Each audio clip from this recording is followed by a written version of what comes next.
Hello, everybody.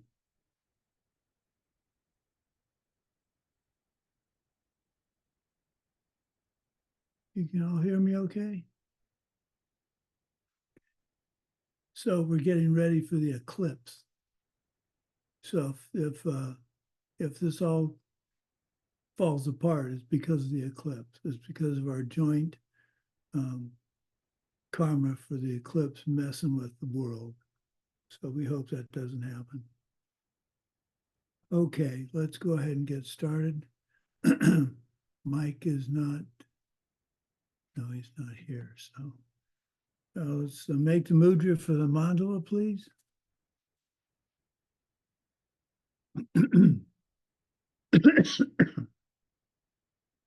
Here is the great earth, filled with the smell of incense and covered with a blanket of flowers. The great mountain, the four continents, wearing a jewel of the sun and the moon. In my mind, I make them the paradise of a Buddha and offer it all to you. By this deed, may every living being experience the pure world. Idam Guru Ratnam Mandalakam Niryatayame. I go for refuge to the Buddha, Dharma, and Sangha until I achieve enlightenment. By the power of the goodness that I do in giving and the rest, may I reach Buddhahood for the sake of every living being. I go for refuge to the Buddha, Dharma, and Sangha until I achieve enlightenment. By the power of the goodness that I do in giving and the rest, may I reach Buddhahood for the sake of every living being. I go for refuge to the Buddha, Dharma, and Sangha until I achieve enlightenment. By the power of the goodness that I do in giving and the rest, may I reach Buddhahood for the sake of every living being. Okay. Before I forget, Geshe Michael's teaching starting on Saturday. And I don't think that interferes with our classes. We have two more. We have one more, one Thursday, and then the review on Tuesday. I'm pretty sure that doesn't. Let me just think about this. He doesn't teach. Yeah. So we can go ahead and have class as normal. So, okay. Rejoicing. I've got a good rejoicing, but I want to save mine till last. So, Svetlana, you're on the top left of my screen. What do you have to rejoice about? Yeah, thank you, Venerable Sumati. I'd like to rejoice that yesterday I was courage enough to make a prepaid purchase in a shop, in a grocery store, and it felt so nice. Like I gave 1,000 rubles, like a coupure money for the next customer that it will be paid for their purchase. Wow, Yeah. good for you. That is Yeah. fun, isn't it? Yeah, it has so much fun, and it feels like amazing because you are going to the grocery store and counting money, you need to spend money and etc. And now you're like putting away this burden from another customer that they don't need to spend money and just get what they need, what they want, and it is already prepaid. They can get what they want without any burden for them, without any expenses for that, and it's so amazing. We were, I don't know if I've told you this story. We were in a restaurant. We do this frequently. We were in a restaurant and we wanted to pay for someone in the restaurant.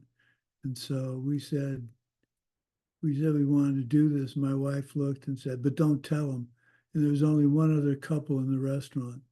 So it's pretty obvious who paid for them. But the waitress thought that was pretty funny. Okay, Daria, what do you have to share as a rejoice? Good morning, Venerable Sumati.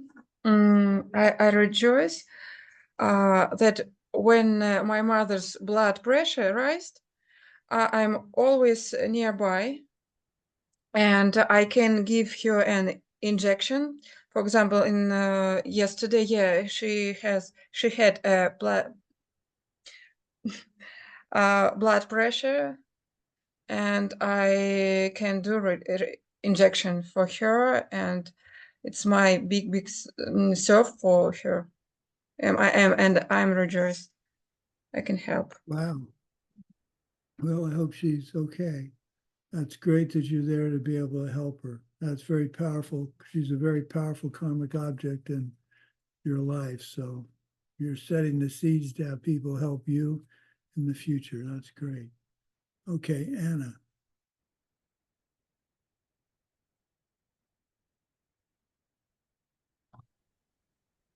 Hello, Venerable Sumati and everyone. About my rejoicing, I rejoice that I have started very big cleaning in my house. I even cleaned one window today, and I plan to look in every dark corner and make cleaning everywhere when I can reach. And even I plan to make some cleaning in my garage with my car. So I started such big process of cleaning. Excellent. And I'm Yeah. rejoicing. Thank you. Good. Now just think of all the fun stuff you're going to find now. Stuff you forgot you had. Okay. Natalia.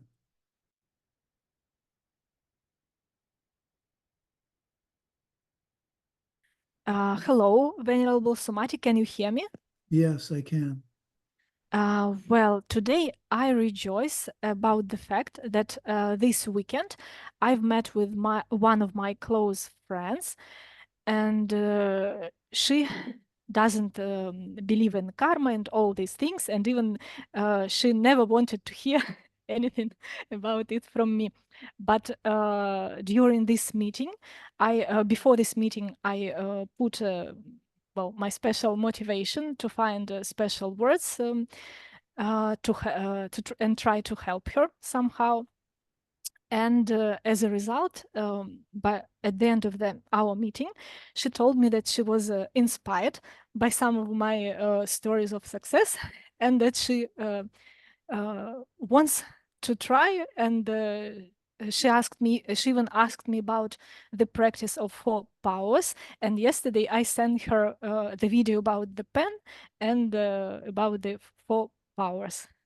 Wow. So I rejoice about this fact that she finally, well, opened her heart and mind, well, I and even asked rejoice. me to send some information. I rejoice that she's seen the change in you, that she wants to see what's going on. That's really wonderful. Very good. That's huge. You're a teacher. You didn't know it. You're a teacher. So that's very good. Okay, Layla, what do you have to rejoice in? I have to rejoice in the practices that we've been doing, the gratitude practices that we did last week, the exercises, because I started, because there were a lot of things that have been happening that I was able to reframe.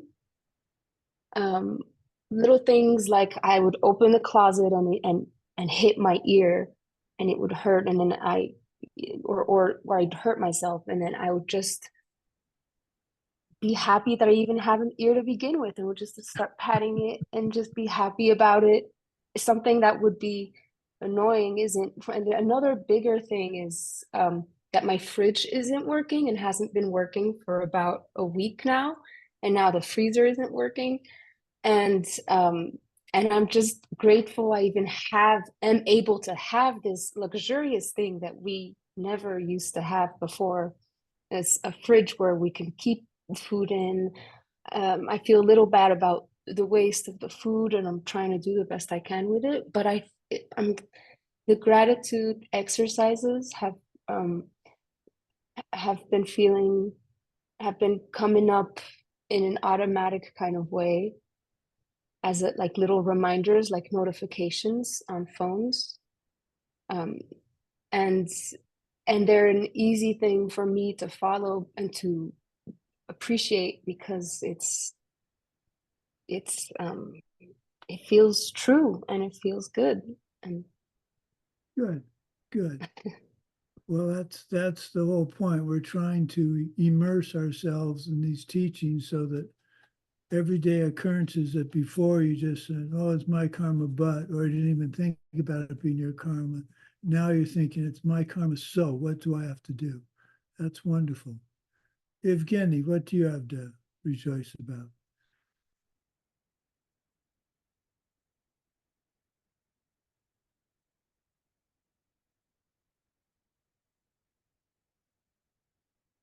Okay, well, maybe he's doing something else. Okay, my rejoiceable.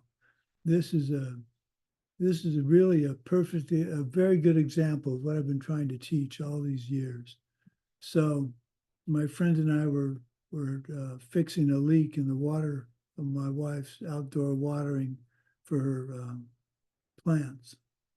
And we fixed it and thought we were done. And we came back the next morning and my wife said it's still leaking. So we uncovered everything and took it apart and figured out what was wrong. And it turned out one of this particular type of fitting has an insert that you have to put into the tube before you put it into the fitting. This is kind of a silly description, but it was missing a part. So we went to the store and we were looking at all the fittings and they looked like they were all missing this part, which I thought was incredible. How could they have possibly shipped all these devices missing this insert? And so I said to one of the salespeople, I think you've got a major problem here. All these things are missing this insert. And he came over and he said, well, actually, no, some of them don't have the insert because it's a different type of tubing. And I apologized and I said, well, I didn't mean to accuse you of anything. But what the point was, stepping back, if I was him, how would I have liked the me to describe the problem? So instead of saying, you have a major problem here, these are missing this fitting, this piece, I should have said, I'm missing a piece for this fitting I got, and it looks like some of yours are missing them also. What don't I understand? So I'm not accusing him of anything. I'm asking him for help. So if I was him, I would have gone, oh, this gentleman doesn't understand how the fittings work. Let me go help him. So I consciously I didn't catch myself in time, but I realized that I needed to think how I could best communicate to him the problem without causing him to be insulted. And I was upset that I didn't do it to begin with, but it was such a good example of catching yourself, making sure that what you're doing is the best thing you can do, the most informative, the most friendly way to do it. And that's not by saying, hey, buddy, you're missing parts in your layout here. What I should have realized is when I saw that more than one or two were missing this insert, that there's something wrong with me, my understanding. But so long story short, we got the part, we put it in, we got it fixed. And then my wife came back the next morning and said, it's still leaking. So we had to take it all apart again and tighten the fitting. Now it's not leaking, everything's fine. But I just really like having examples like that pop up in my life, because that's showing me whether, if I'm not doing my practice the way I want, how to fix it. So keep looking for catching yourself, seeing things self-existent. Don't let that be mundane. It's when we say things are self-existent and don't act on our knowledge, then we're wasting our time. And I don't know about you, but I don't have a lot of time to waste. Well, I still do it, but I don't have much. So that's my rejoiceful. That just really, well, my student was with me and we had a discussion there at the store, just how we could have handled, not we, how I could have handled it better. So, yay. Okay. Now we're going to finish today in class 9. We're going to finish the proofs. So I'm going to review the idea of these proofs. So let me get my screen share. Okay, I need to share. So you should be seeing a big blue screen. Okay, so we're just going to go over the anatomy of a logical proof real quickly.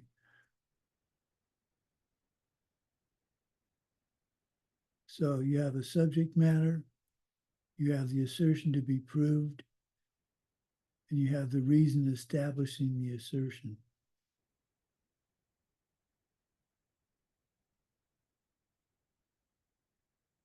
So for a proof to be valid, the three relationships have to be present. Reason has to be a quality of the subject. The three connect to number 1. Reason and a characteristic it proves must be sound. If 3 is true, then 2 is true. And 3, the characteristic to be proven and its reason must be such that if you negate the characteristic, you negate the, let me go back. You negate the reason, the relationship is still true.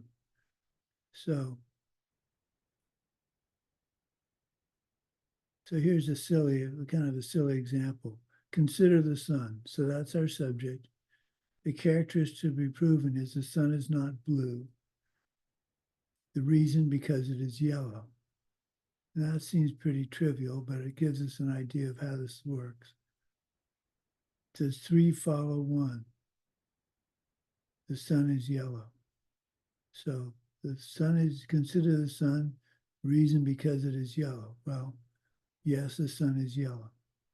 If 3 is true, because it is yellow, 2 must be true. The sun is not blue. Well, that's true. If you negate 2, 3 is also negated. So the sun is not blue would be the sun is blue, and because it is not yellow.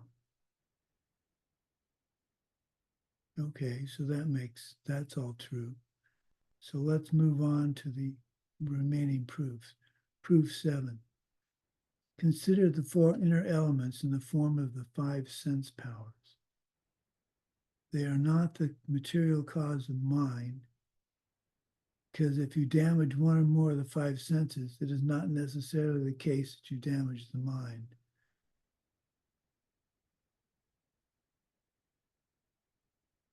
So 3 then 1.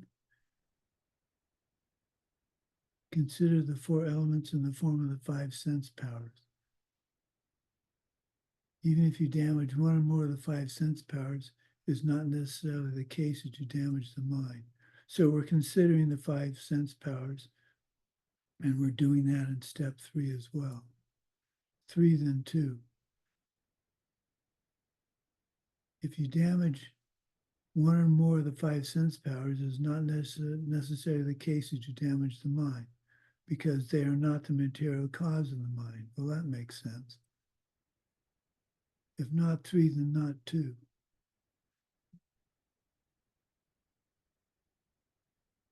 Even if you don't damage one of the 5 sense powers, then they still remain the material cause of the mind.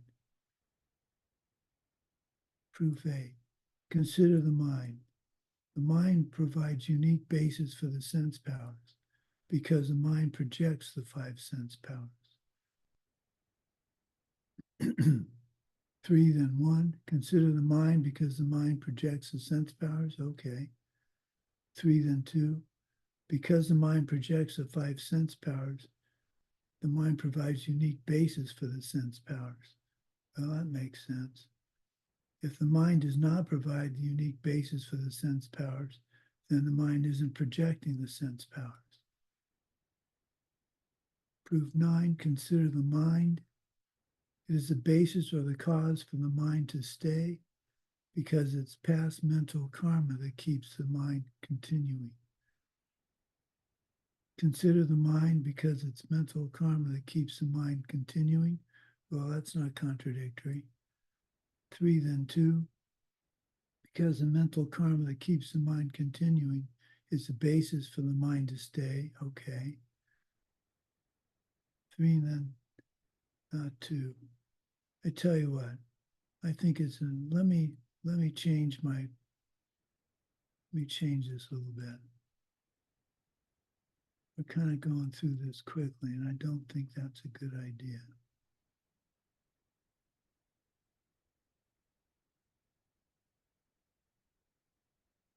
Okay.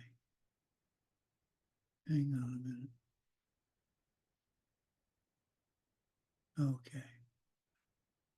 If the sense power, so in proof 7, consider the inner elements in the form of the 5 sense powers.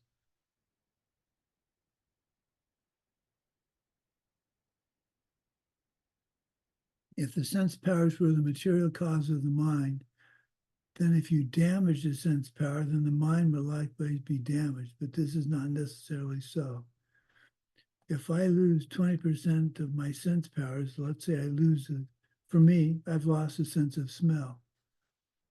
And your mind would have to similarly lose its health by 20%. Of course, this has not happened. I'm still reasonably sharp. Ordinary people do become distressed with damage to their body, but this does not have to occur.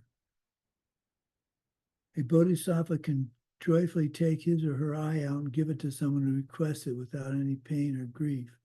That's a little extreme for me, but so we conclude the mind is not caused by dependence or dependent upon the physical creation of the sense powers. The sense powers are a supporting function to the mind, but they're not the material cause.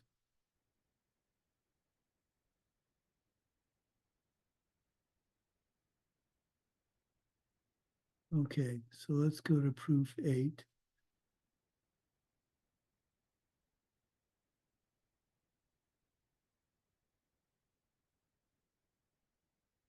So proof 8, consider the mind.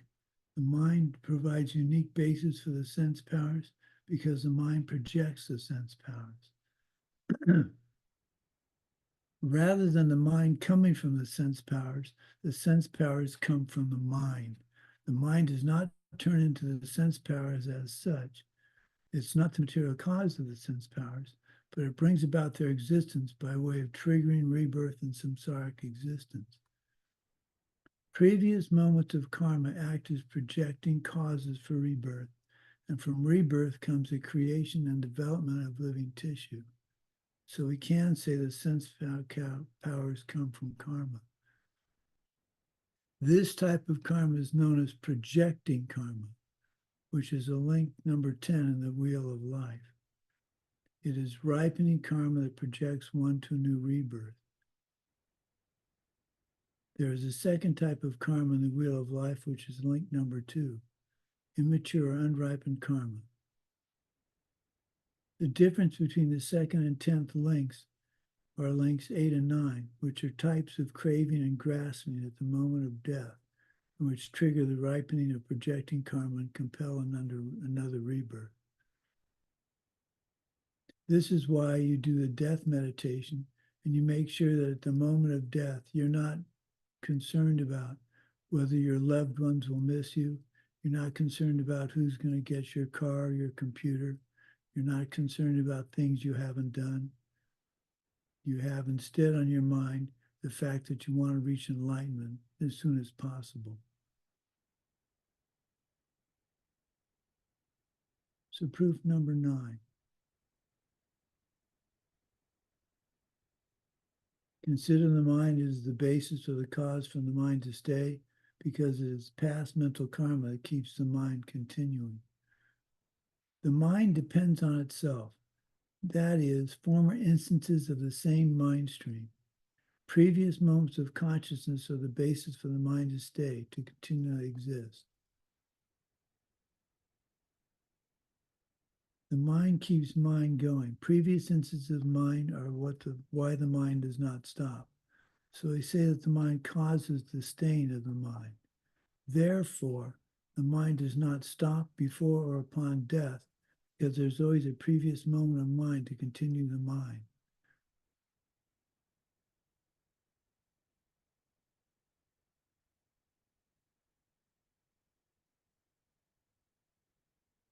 So, and how do we believe that there's a mind stream, a continuation of mind? Well, think of what you learned a week ago, and you're still studying that. So the mind, that isn't gone. What you studied a week ago is still in your mind, and you're working on studying it. So the mind is coming from previous moments of mind. And so that's how your mind comes when you die. You come from a previous moment of mind in your previous life. So proof number 10.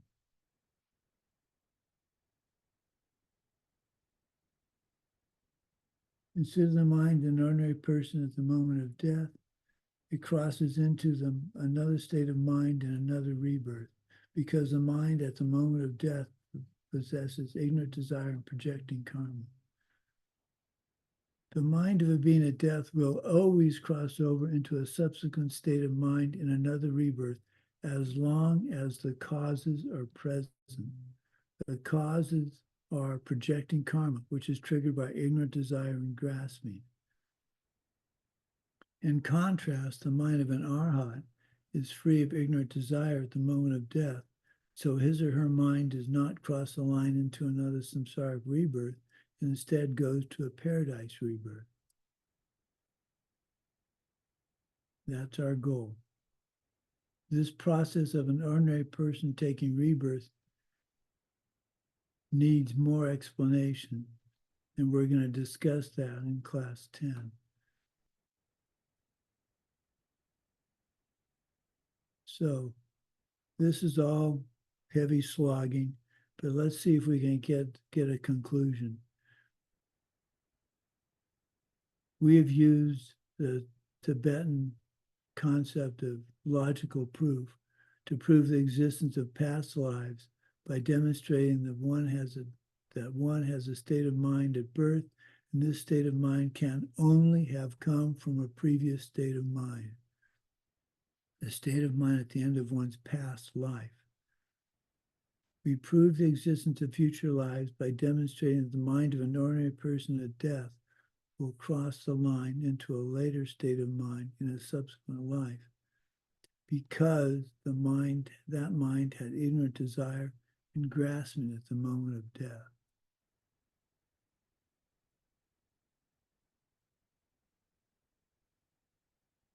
So I will admit these proofs, to me, they seem rather circular to me. But I just ask you to hang in there, and we'll try and get it all to make sense in class 10.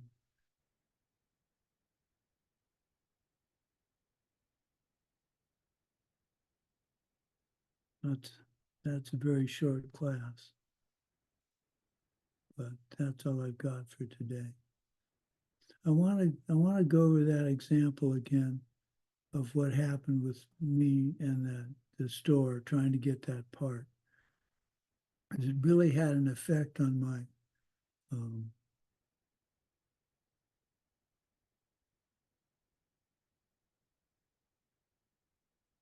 it really had an effect on catching myself in everyday life. Because like I say to my wife, I don't get mad anymore. And she says, you get mad at yourself. And I realized I do get mad at myself. But so I went into the store, and my first thought was to point out how the store had a problem. So instead of, I was going to help. I wanted to help them, let them know that they had a problem with their their inventory. But I didn't stop to think further and say, okay, is that really possible? Or do you have the whole story? And so then when I went and looked through and found that they didn't have the right fitting, I immediately thought that I was right and they were probably wrong.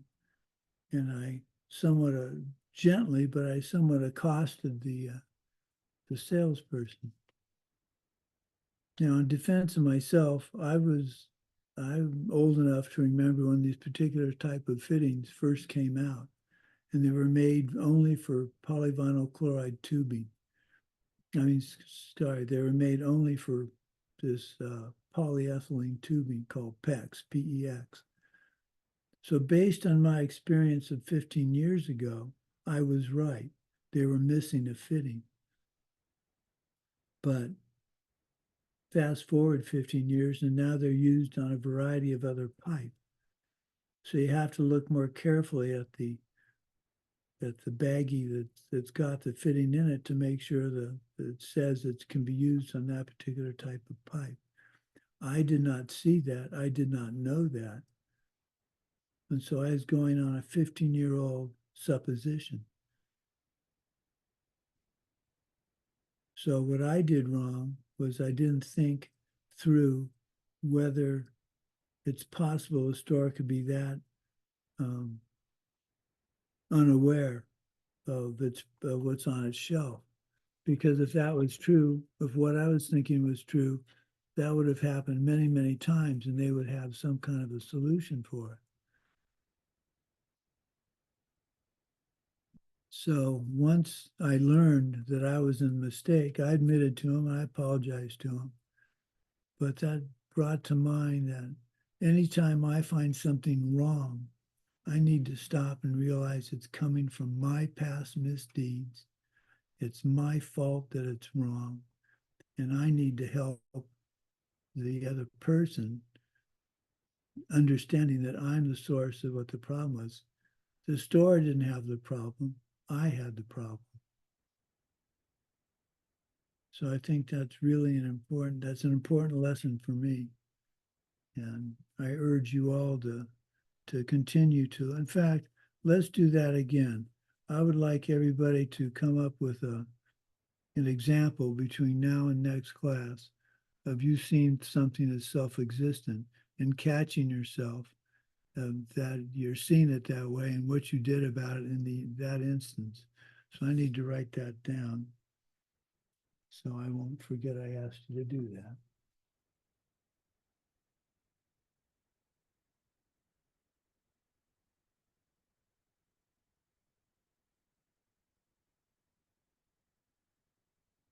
Okay. Now, I think it was this class that I said I'd give you the list.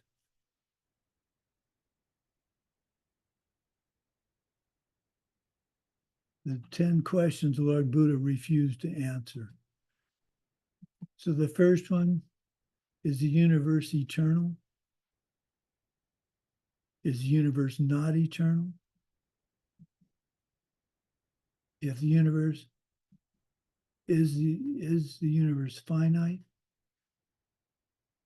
Is the universe infinite? Are the soul and the body the same? Are the soul and the body not the same? Will the enlightened one be reborn after death? Will the enlightened one not be reborn after death? Will the enlightened one both be reborn and not be reborn after death? And will the enlightened one neither be reborn or not be reborn after death? So, what can I say?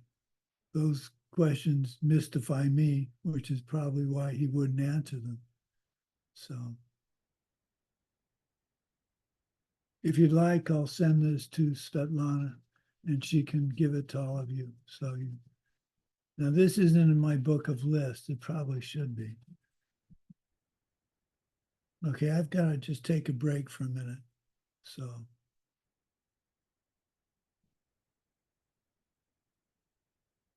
Oh, I can stop sharing.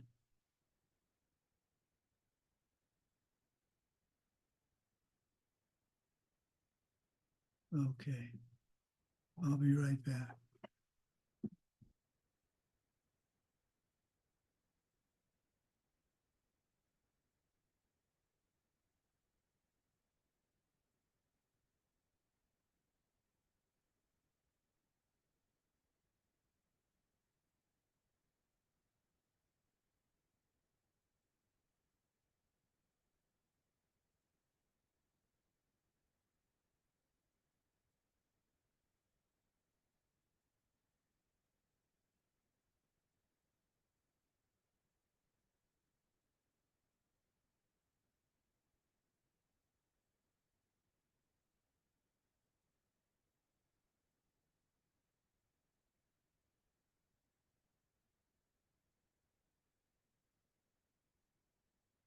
Okay. So this class is a tough one. This course is a tough one. Course 5 is much more something you can get your head around, I think. But this sets the seeds for the concept of using logic for proving things that you can't, that are unseen. So consider this I consider this to be back burner material until I teach you course 13, which will go into this in much more detail. This seems pretty enigmatic and difficult to wrap our head around.